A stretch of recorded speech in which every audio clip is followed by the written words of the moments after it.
জেলা তাঁতি দলের পক্ষ থেকে সংগ্রামী সালাম। আসসালামু আলাইকুম।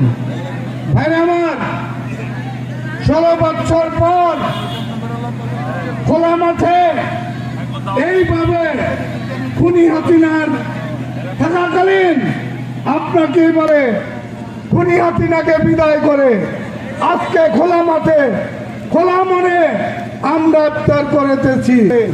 আমি দুটি কথা বলতে চাই এখানে। সে কথাটি হচ্ছে সুলতান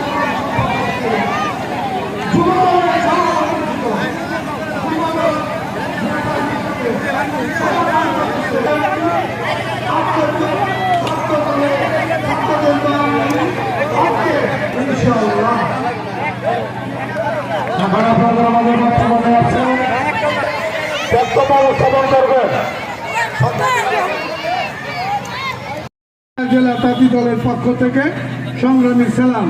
আসসালামু আলাইকুম।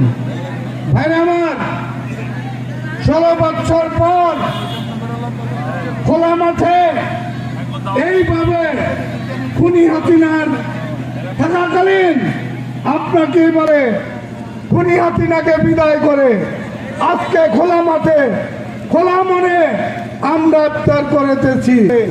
আমি দুটি কথা বলতে চাই এখানে।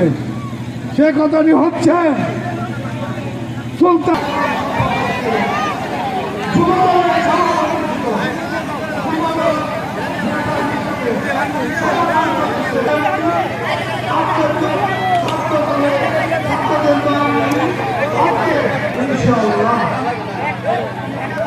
আমাদের বর্তমানে আছে বক্তব্য শ্রবণ করবেন।